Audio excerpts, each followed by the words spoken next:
Genesis 23. Well, actually, Genesis 22, verse 20. We didn't read this last week that I remember.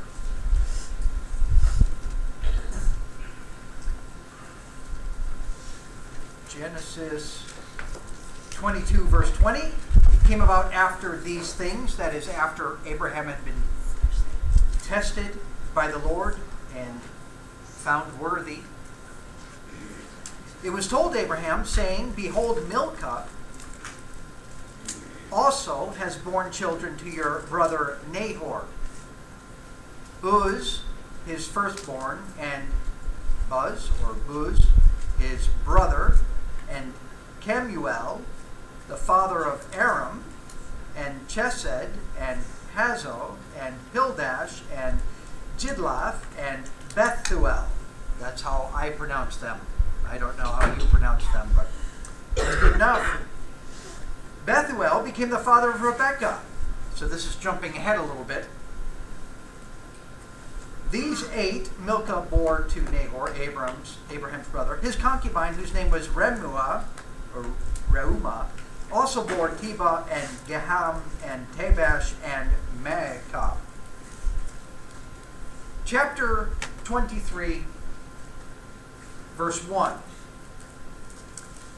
I titled this Life Goes On, which is somewhat ironic because it begins with a death. Now Sarah lived 127 years. These were the years of the life of Sarah. Sarah died in Kiriath Arba, that is in Hebron, in the land of Canaan. Sarah, if I am right about this, is the only woman in the Bible whose age is mentioned. She's 127 years old. Isaac, therefore, is 37. Ishmael is 50. Abraham is 137. He'll live another 38 years and marry again and have 6 more children that we know of. 1 Peter 3.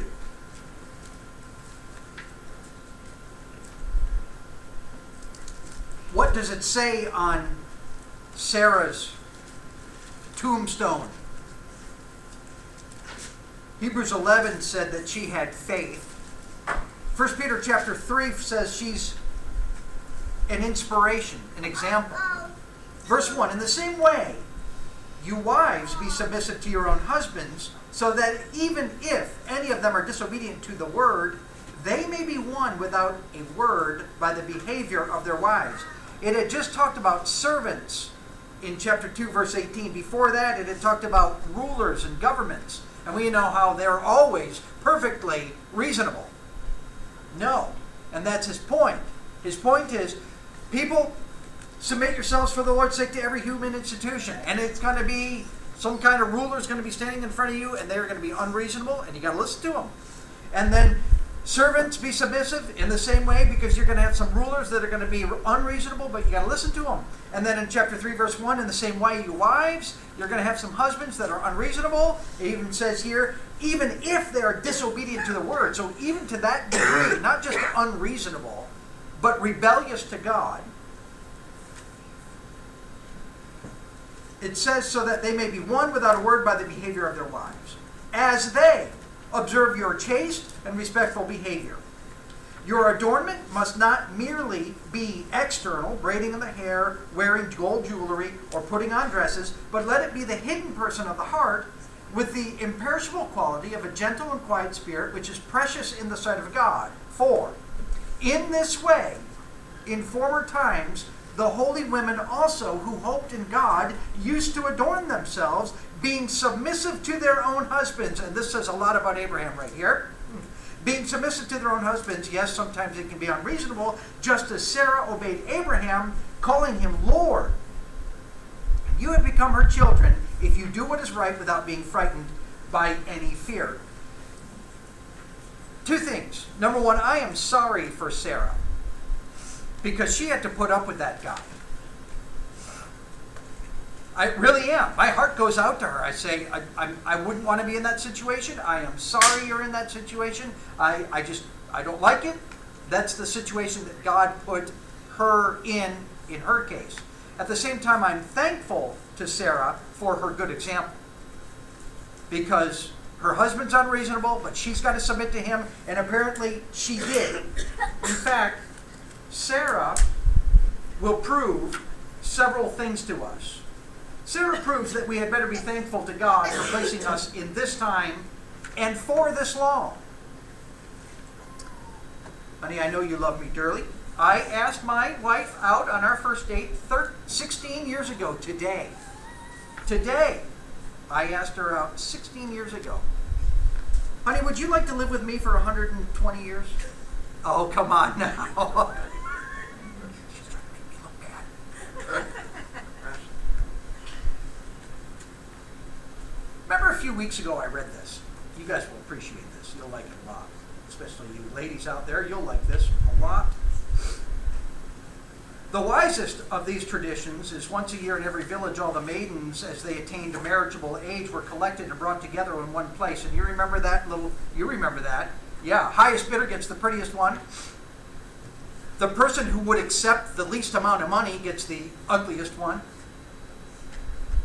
How would you like to live back then? I read it to my wife. She wasn't there. I went home and I read it to her. And that was fun for me. Sarah lived 127 years. Okay, say you got a perfect husband. Not even that. Who in here wants to live that long on this life when you know what the future holds? Yeah, nobody here does. So be thankful to God for placing us in this time right now and for this long. I'm thankful. I used to think, man, I would like to have lived in the Wild West. No, I'm an idiot for having that thought, right? Sarah proves that we had better be thankful. Sarah proves that God can help you become the woman, wife you need to be. We're talking about women because that's what Sarah was. This applies to men also, becoming the husband or the man. Remember, Sarah at one time, God said something and she laughed. And God struck her dead right there because that's what she deserved, right? Did she deserve it? Well, that, among other things, yes, she deserved. Justice would say the wages of sin is death. But God allowed her to become the person that Hebrews 11 says she became faithful, understanding. Yeah, God keeps his word. So God allowed her to become the man or the woman that she would be. Sarah proves that submission to a difficult man can be done. I know I bounced around. I've already said this, but it can be done. To bring balance, she had to live with a man who would listen to someone who made such silly suggestions as she herself made. So there is balance here. I got to be careful. We're all in the same boat. Sarah proves that there's more to a woman than looks and clothing. How was Sarah? Did she have looks? She had looks. Everybody has looks. She had good looks. Right? She was very, very, very wealthy. You think she had clothes? Like the nice ones? I'm guessing she did. That's a little bit of a guess, but she was wealth beyond our imagination. It is possible to have flashy clothing and yet also have the imperishable quality of a gentle and quiet spirit, including being submissive to the husband. This is out of this text. Your adornment must not be, and my version inserts merely, because that is true, merely external, braiding of the hair, wearing gold jewelry, or putting on dresses. And we understand from that, no, it's not talking about actually only just putting on the, no, not just merely these things. So can you have these gold jewelry and the braided hair and the putting on the dresses? Yes, you can have that. And still have an imperishable quality of a gentle and quiet spirit. You can have those things. That's wonderful. To be honest, it is also possible to have flashy clothing and not have the imperishable quality of a gentle and quiet spirit, right? And we've seen some of these folks. In fact, we've seen some that have these wonderful clothes. If you look and say, that person knows how to dress, you know? And also, that person, not only do they know how to dress, but they're just that's a good person right there, a good godly person. It's impossible to have plain clothing and it's impossible. It's possible to have plain clothing and be submissive to the husband. That's possible too. You know what else is possible? To have plain clothing but not be submissive to the husband. In fact, you can read this passage and come away with, I need to have plain clothing and be submissive to my husband. In fact, they're somewhat kind of connected here, so I'll have plain clothing and end up not being submissive to the husband, right? These things are all possible, so let's just be careful. But clothing does not make the person makes the person. That's my profound thought for today.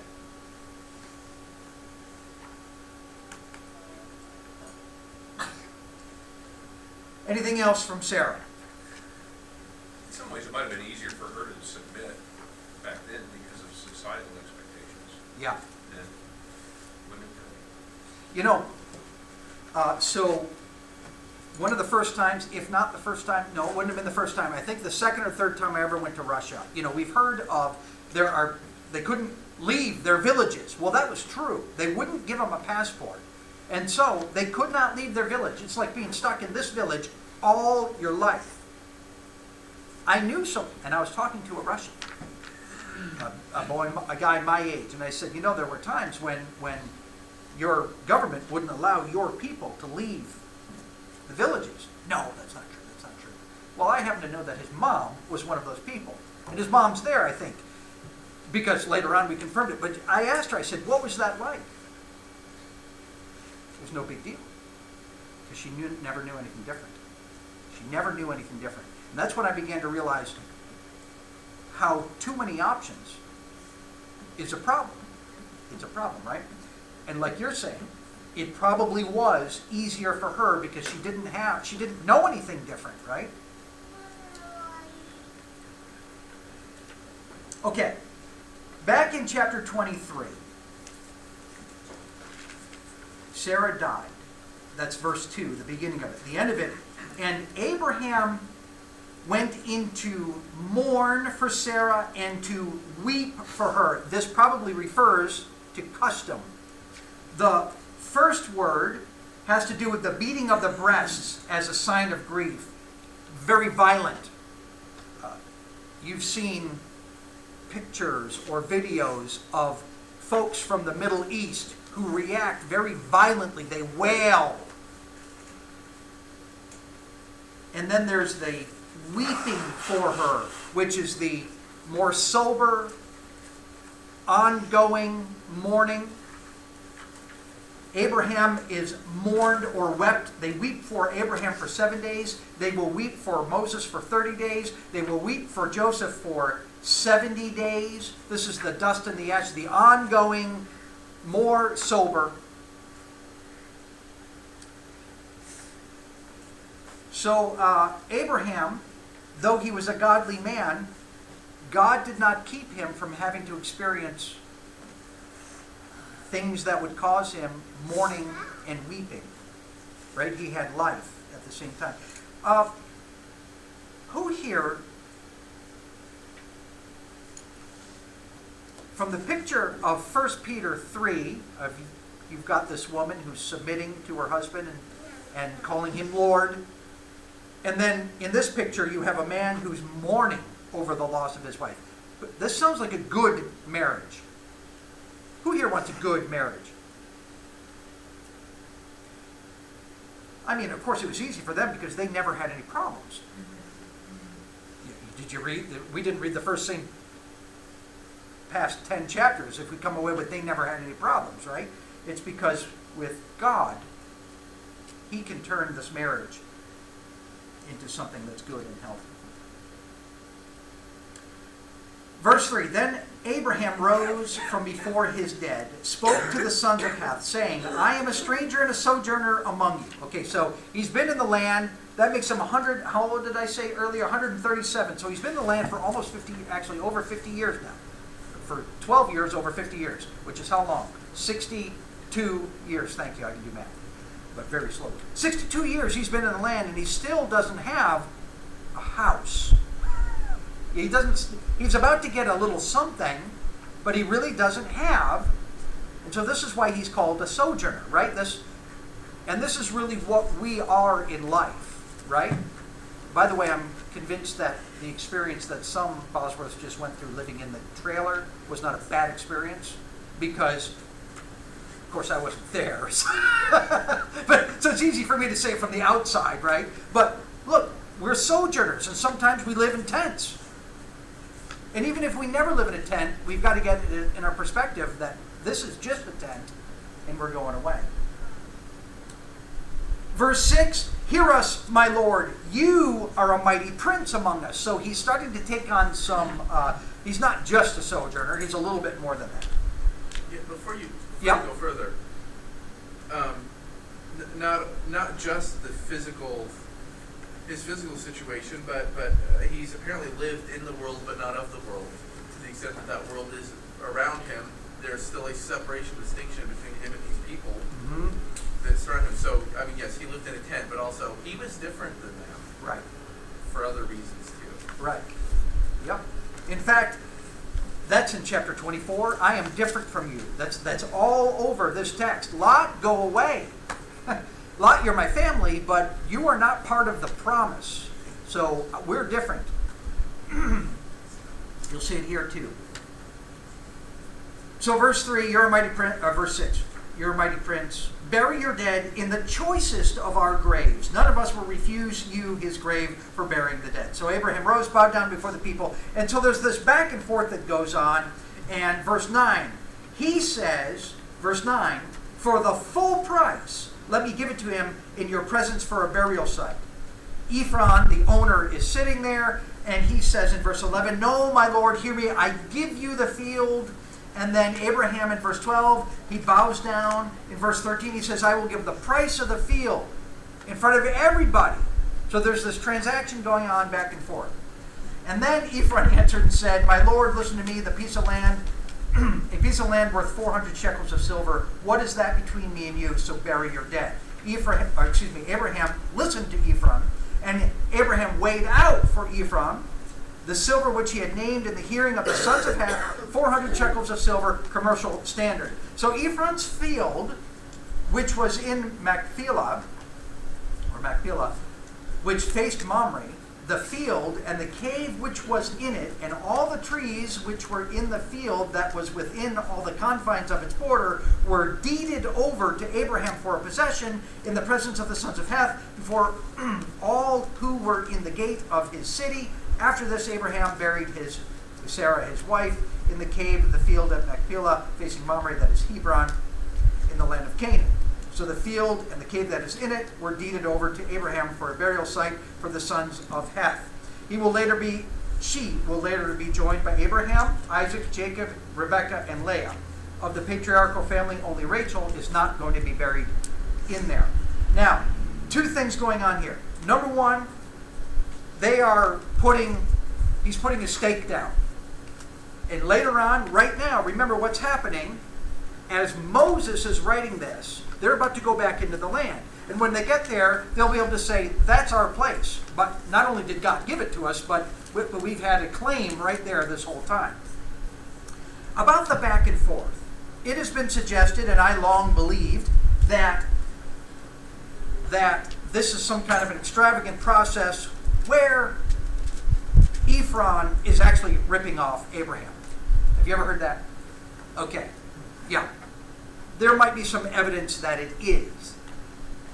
But I've recently walked that back a little bit in my mind, and what we do have, I know what we have here, is Abraham in front of everybody doing business. What has been Abraham's habit?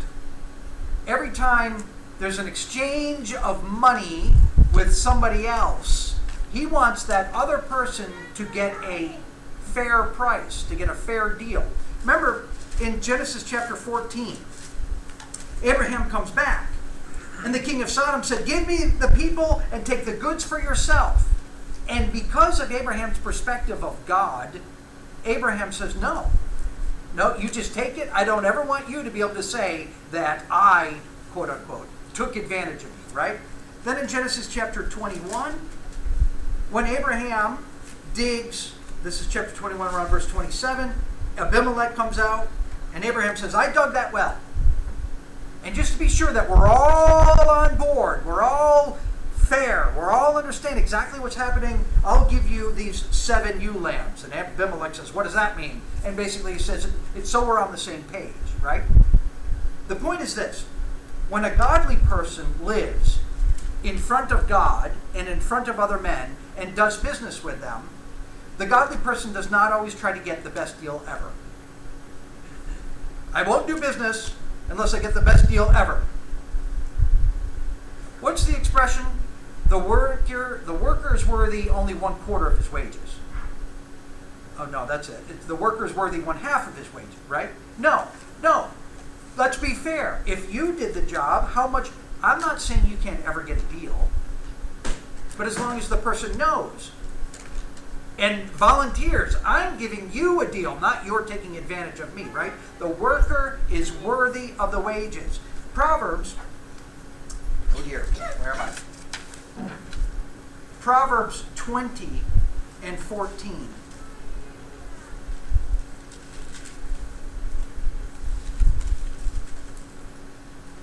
Proverbs 20:14. Bad, says the buyer, but when he goes away, then he boasts.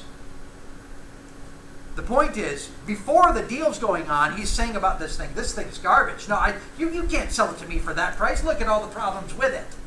And then when he goes away, having bought it, he boasts to all his friends, look at the great deal I got on this thing. He's not being consistent, okay? Now, if the person wants to give you a deal, fine. But we don't trick people and end up getting good deals that way.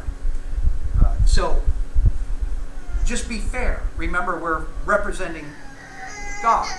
So just be fair. And trust God. You know, maybe you shouldn't have the thing to begin with.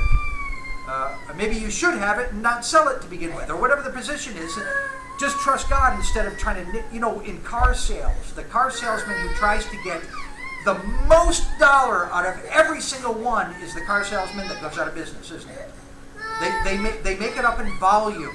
That's what they do. I sell a lot of cars through here. Sometimes I don't get the best deal. Sometimes I get a good deal.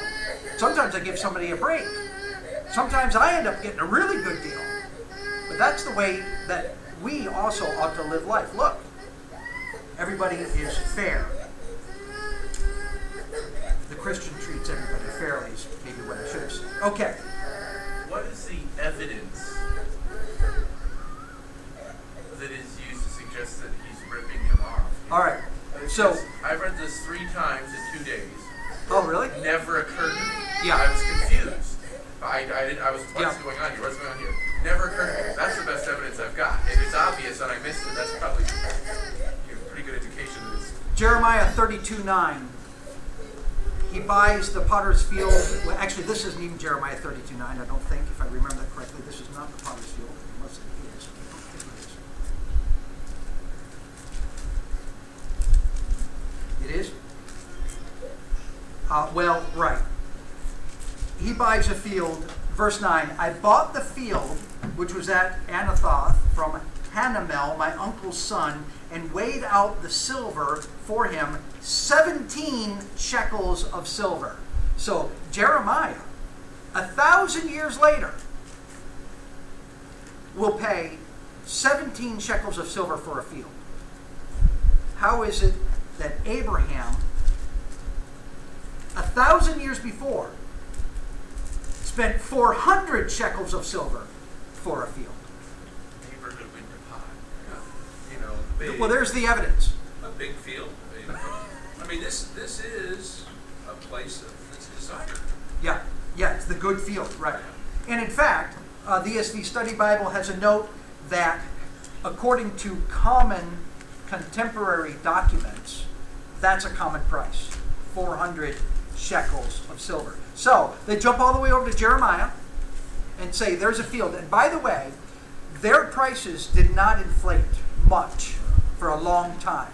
So it's not unreasonable, it's not completely unreasonable to go over to Jeremiah 1,000 years later and say, this is way off. It's not completely unreasonable. But the more you think of it, it's only not completely unreasonable really on that level, that the prices didn't really inflate. You're having a thought, but you're not going to share it. Okay, good. Or not good. Maybe it's our loss. What I It's got such was a bad the- argument for trying to rip someone off. Yeah. That's just, I can buy a $20,000 house or I can buy a $250,000 house, but it's a house. That's the word we're using. Right. It's Yeah, there's so much in culture that's and ridiculous. from area to area. We don't understand. George? I got the impression they had a friendly argument about it. Who's going to pay for dinner? Right. You know what Right. I mean? I'm familiar with that conversation. Really? Somehow I started saying it and realized what I was going to go real quick. But the most I was able to kind of read into it is that it was indicative of the fact that he had a good relationship with them. Yep. And was comfortable with this conversation. Yeah. Good-naturedly or whatever. Okay. I think the formality of the bargaining process is the most interesting. Yeah, sure. Yeah. Oh, what's that? Go ahead Right. and take it. No, I want to buy it. It's worth $400, but you just take Yeah. it. Okay, here's $400. Yeah, so when I sell used cars, I'm not a salesman. This is the price I want. I don't want a dicker. I will, but I don't want to, And my brother taught me, because he was in sales for many years, he told me a long time ago that when you're in this situation, the next person to open his mouth loses. The next person that talks loses. And so you have to learn how to talk and not say anything. And it's an odd, here's this culture, and here they are talking, they're coming in around the mountain. Yes, very, very different, very interesting. Okay. Chapter 24. I'm done with this for now. Well, I will make the point that Abraham is in the land. He's even got some property in the land, it's his land, but he doesn't have the land yet, right? Ephesians chapter 1. So the inheritance is a picture of heaven, okay? The ultimate rest is in heaven. Now the word inheritance is not used in Ephesians chapter 1, but we are told, yes, it is, sorry. Ephesians 1, verse 14. Ephesians 1, verse 14 says that verse 13, we are sealed in him with the Holy Spirit of promise, who is given to us as a pledge of our inheritance with a view to the redemption of God's own possession to the praise of his glory. So, upon our belief and acceptance of his plan of salvation, he gives us the Holy Spirit as a pledge that we have a land waiting for us. So we can sojourn the rest of our lives knowing there's a good spot up ahead. All right. Chapter 24. Anything else from chapter 23? All right. Chapter 24.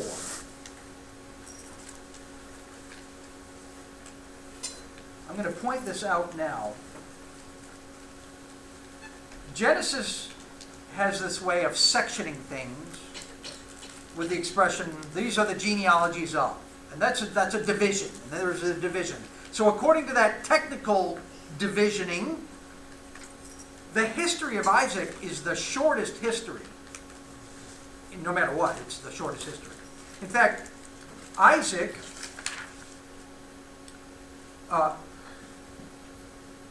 Abraham, if you do a search of Abraham and Abram in your Bibles, in your New American Standard, you'll come up with 309 times in the Bible it says Abraham or Abram. Jacob, anybody want to guess? Abraham is 309 times. Anybody want to guess? I didn't look up Israel because that would have been Jacob. No guesses? 400? And? I heard an and. 400 plus, 420. 380. Close enough. Isaac? George, your turn to guess. I mean, you'd have to be dozens at the most, at least. 133. Okay. But less than half. But how many of those times are Abraham, Isaac, and Jacob? Right, exactly. Right. So, exactly. And so, by the way, what do we know about Isaac? We don't know much, except where is he found in the New Testament? Hebrews 11. He is in Hebrews 11. Again, we'll turn there. And it actually tells us what he's thinking when all that happens. Now, we'll get there later. But Hebrews 11, verse 20, by faith, Isaac blessed Jacob and Esau, even regarding things to come. So, it was all mixed up how it happened. But if Isaac's perspective was by faith, so he's thinking about God when he's doing it all. So we don't know much about Isaac, but we know that he is a man of faith, and we're grateful for that. Okay. Chapter 24, Genesis 24, verse 1. Abraham was old, advanced in age, and the Lord blessed Abraham in every way. Who would like this said of them at this point in your life? Okay, so how do you get there? A day at a time, being faithful. What? I said very miserable. I thought you said moody. Right? He suffered a lot. Yeah. Yep. But that's what it took. It took a day at a time, and it took him being faithful. Right? So, yeah, 2 Timothy. 2 Timothy chapter 4, Paul writes, 2 Timothy 4:6, I am already being poured out. So he's old. He's at the same point, kind of, that Abraham is. Old. 2 Timothy 4:6. The time of my departure has come. I have fought the good fight. I have finished the course. I have kept the faith. You talk about a miserable life. Paul writes about his miserable life and how miserable it was at times. In the future there is laid up for me a crown of righteousness, which the Lord, the righteous judge, will award me on that day. Not only me, but also those who love the appearance, his appearing. So, Paul, how do you get to be able to write, you will receive the crown of righteousness, even though you have a miserable life? How do you get there? By having day by day fought the good fight, finished the course, kept the faith, and loved his appearing. So we can all get there someday. We can. It's going to take day by day. That's it. There's nothing you can do to avoid the day by day. You can't avoid it. This is life. This is what God put us here for. So expect to have miserable day by day. But if you want at the end of all this it to have been worth it, then just keep the faith in every little tiny little decision that you're making. Verse 2, Abraham said to his servant, the oldest of his household. So we have a pledge to get the wife for Isaac. I'm missing something. Not yet. Okay. Verse 2, Abraham said to his servant, the oldest of his household, who had charge of all that he owned, please place your hand under my thigh. Again, another one of these cultural things. What in the world's up with this? I have no idea. But that's what they did. So the next time I'm back there at that time and I have to make a pledge, I'm going to put my hand under some guy's thigh. And I will make you swear by the Lord, the God of heaven, the God of earth, that you shall not take a wife for my son from the daughters of the Canaanites, among whom I live. There are 2 points in this little section that we need to get. Some people are not qualified to be a spouse, and some effort is not worth it to get a spouse. He'll go on to say, but you will go to my country and to my relatives and take my wife for my son Isaac. The servant said to him, suppose the woman is not willing to follow me to this land. Should I take your son back to the land from where you came? And Abraham said to him, beware that you do not take my son back there. It is not worth it. Don't take him back there. Some people are not qualified. Some people aren't worth considering. Don't even bother thinking about them. Never settle for less. It would take some 500 miles to go this trek, when he could have had just one of the women that were there. It would have been easier. And what advantage might Abraham and the whole family had from that? Marry one of the ruler's daughters, and what do you have? A treaty. Everything makes sense to get a woman from right there. And yet,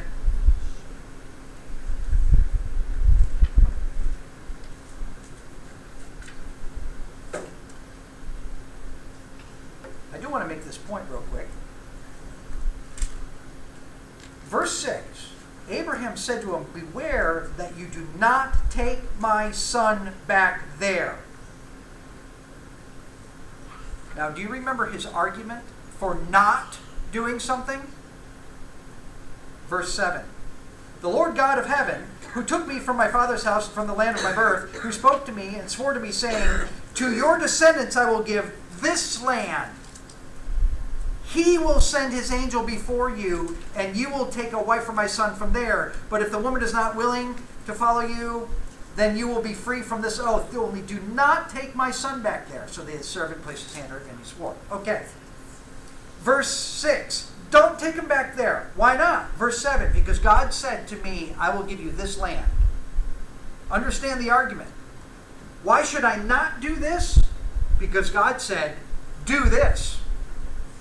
So what we have here is drawing a negative conclusion from a positive command. God didn't say, thou shalt not take him back there. God said, over here. But God didn't say, don't take him over here. No, God doesn't have to.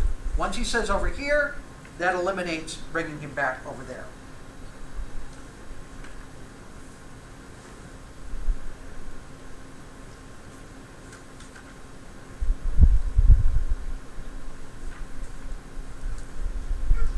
Who was mentioning separation just a minute ago? I think George was.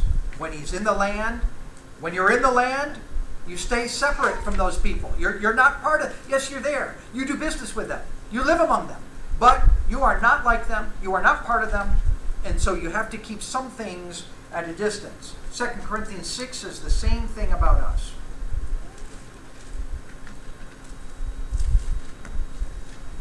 Second Corinthians chapter 6, verse 14. Do not be bound together with unbelievers. For what partnership has righteousness and lawlessness, and fellowship has light with darkness, on and on and on. Verse 17, therefore come out of their midst and be separate, says the Lord. Do not touch what is unclean, and I will welcome you. And I will be a father to you, and you shall be sons and daughters to me, says the Lord Almighty. You live among them. You go out and you do work. You go grocery shopping. You do everything you do among them. But you're different from them. And never forget that. It will affect the way that you interact with them at the same time.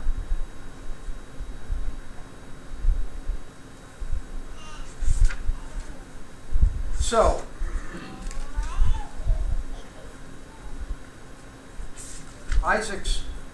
Abraham's servant, in verse 9, placed his hand under the thigh of Abraham his master and swore to him concerning this matter. Now, verses 10 through 60 are a romance story.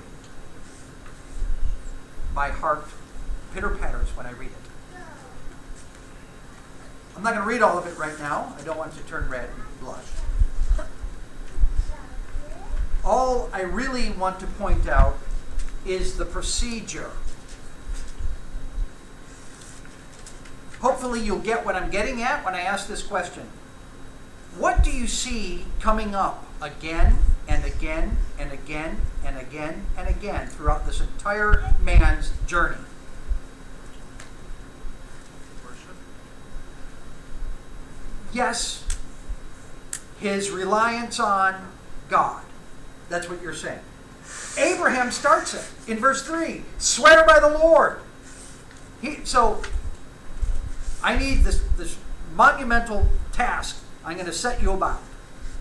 And he starts it with calling the Lord into this interaction. Verse 6. Do not take my son back there. The Lord God of heaven said not to.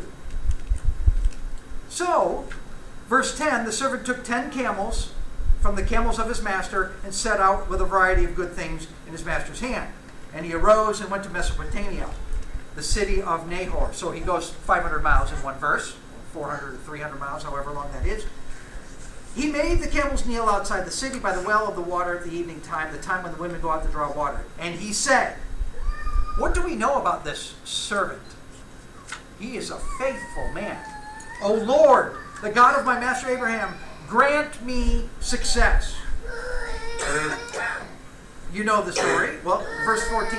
May it be that the girl to whom I say, please let down your jar so that I may drink, and who answers, drink, and I will water your camels also. May she be the one whom you have appointed for your servant Isaac. And by this I will know that you have shown loving kindness to my master.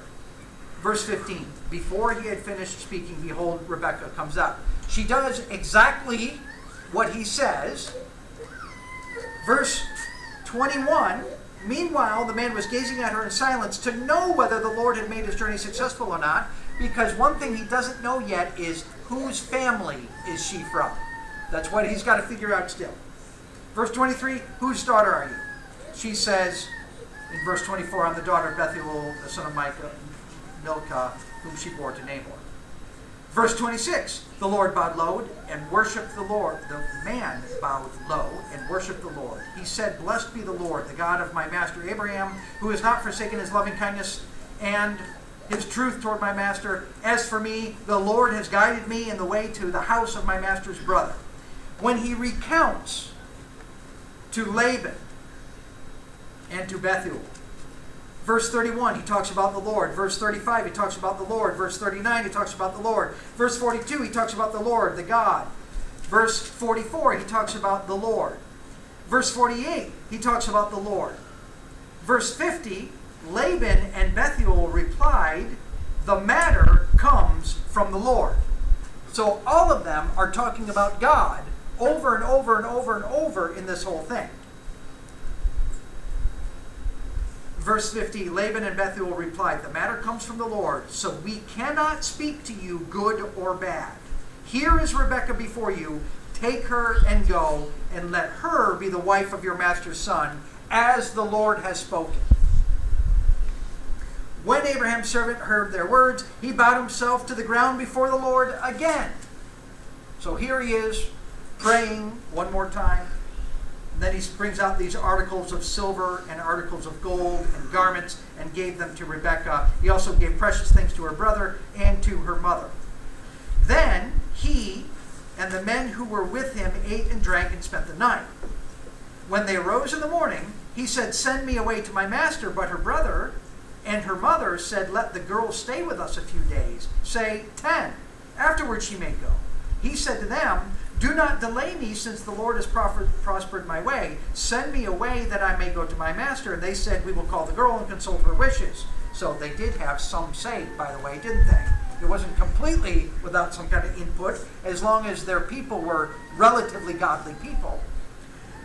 They called Rebekah and said to her, will you go with this man? And she said, I will go. Thus they sent away their sister Rebekah and her nurse with Abraham's servant and his men. They blessed Rebekah and said to her, may you, our sister, become thousands of 10,000s, and your descendants possess the gate of those who hate them. Then Rebekah arose with her maids, and they mounted their camels and followed the man. So the servant took Rebekah and departed. If you want a job done right, send someone who fears the Lord.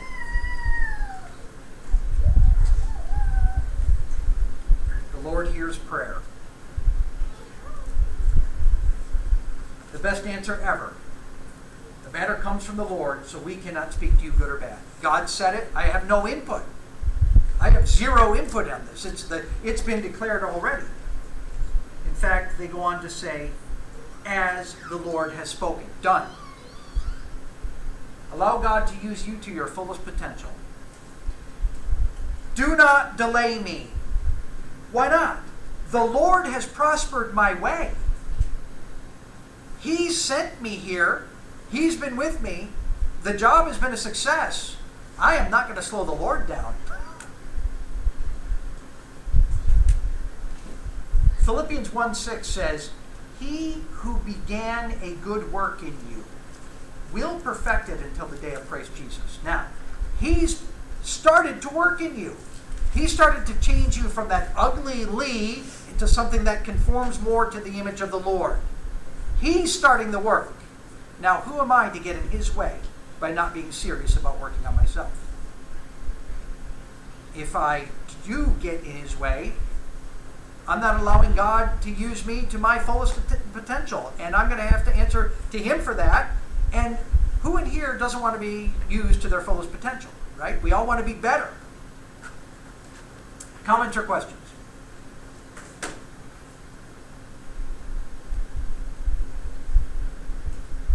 Isaac, verse 62. Isaac had come from going to Beer Laharoi, for he was living in the Negev in the south. Isaac went out to meditate in the field toward evening, and he lifted up his eyes and looked, and behold, the camels were coming. Rebekah lifted up her eyes, and when she saw Isaac, she dismounted from the camel. She said to the servant, "Who is that man walking in the field to meet us?" And the servant said, "He is my master." Then she took her veil and covered herself. The servant told Isaac all the things that he had done. Then Isaac brought her into his mother Sarah's tent, and he took Rebekah, and she became his wife, and he loved her. Thus Isaac was comforted after his mother's death. A couple points about this. Arranged marriages can work, can't they? In fact, all marriages can work, as long as they're from the Lord. If you involve God in finding your friends, even your best friend, you won't be disappointed. And that's what happens here. I'll make this point. Rebekah was a very attractive woman. Before I get slapped, she wouldn't slap me here. What am I talking about? She got up and went. She got up and went. There's some qualities of submission there that are pretty tough to ignore. That's right.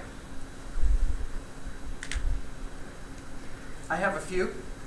She respected local customs. When it was time for the women to go out and draw water, there are some that have tattoos and short hair that don't do it, just for the sake of not doing it. That's it. They might not even have tattoos and short hair.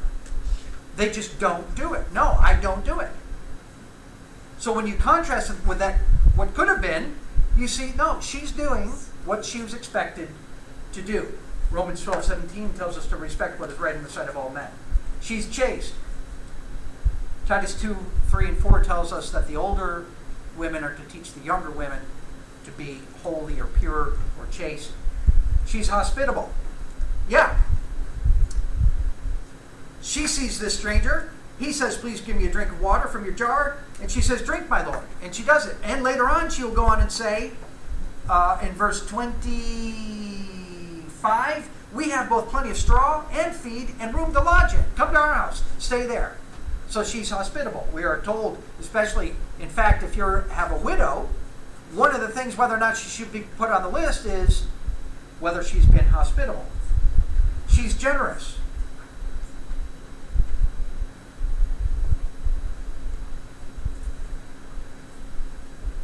What did she give water to? A camel. What are camels known for? Drinking lots and lots of water.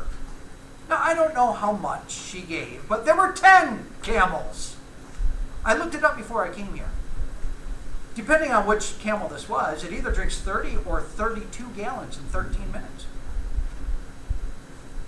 Okay, so that's 10, that's 320. We'll go with the lower number, that's 300 gallons. Okay, let's go with 10% of that. 30 gallons of water is sold on.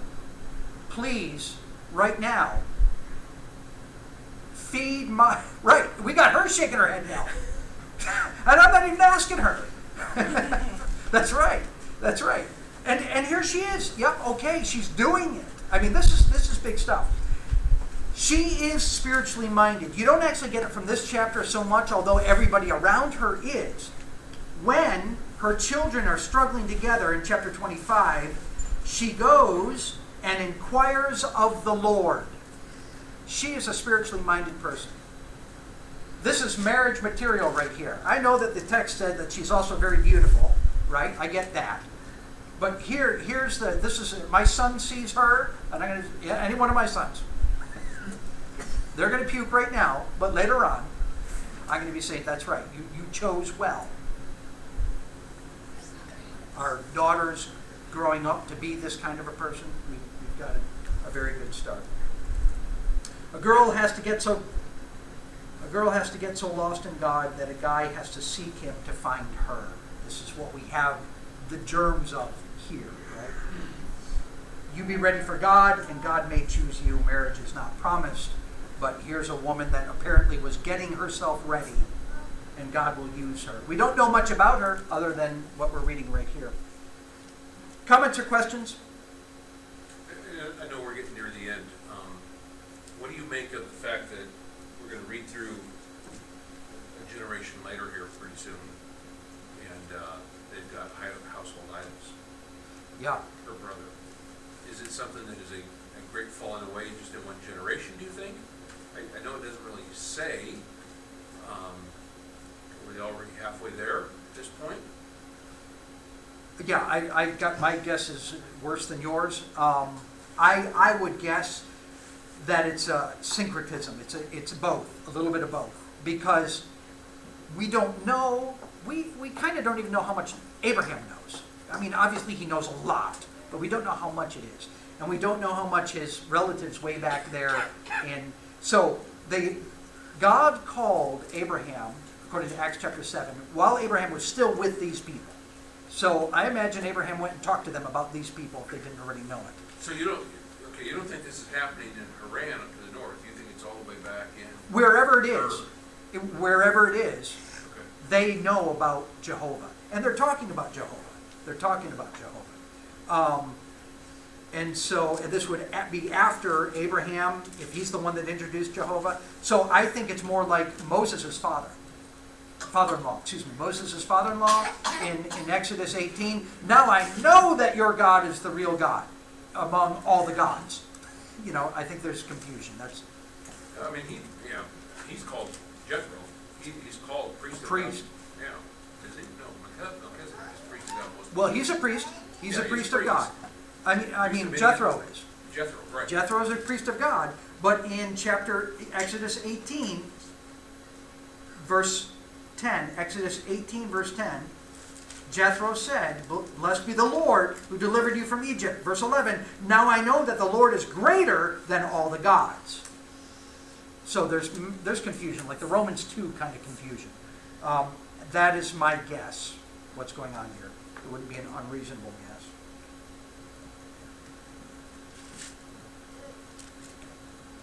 Last point, because I got to make it now before we lose what happened in this text. God says to Abraham's servant, "This woman." George, Tweety, would you have liked that if God had said to you, "This woman"? Yeah, wouldn't that be nice? Just that would take all the guesswork out of it. You know, that would just be so nice. In Genesis 12, Abraham's thinking, where do I move? And God said, here. This is where you move. That's where you move. Wouldn't that be nice? You know, you guys spent 2 years or 10 years driving around trying to figure out where to move. Wouldn't it have just been nice if God had said, right here, right? Philip, in Acts chapter 8, is it? God says, go over there. And you're going to find a person that's interested. Who in here wouldn't you like that? Who in the bus garage actually is looking for the truth? And God says, there's a little arrow over this person, you know? Wouldn't that be just fantastic? How many times does God say to David, go here, don't go there, watch out for this person, you don't have to worry about that person? When they're trying to choose a replacement for Judas, they just draw lots. Wouldn't it be lovely to live like that? I think it would be. But that's not our role, is it? And so we have principles that we have been taught, and the rest we just have to live by faith. You know, I know God is working. I know He's doing something. And I know He cares for me, and He's searching to see and to help me. He's not going to tell me, Lee, go here. I don't see that happening. So I just got to live the rest of my time. And by the way, at the end, when I look back and say, I know God has been working. I think I can put my finger on some things. I don't know for sure, but I know I'm okay. I know I'm very blessed. At the end of it, what does the servant do? Verse 26, the man bowed low, worshiped the Lord, and said, Blessed be the Lord, the God of my master Abraham, who has not forsaken his loving kindnesses and his truth toward, and in this case I'll say, me and my family, right? Okay, I'm all done. Anybody else comment or question on what we've talked about so far? Thank you for your work. John, is there a song?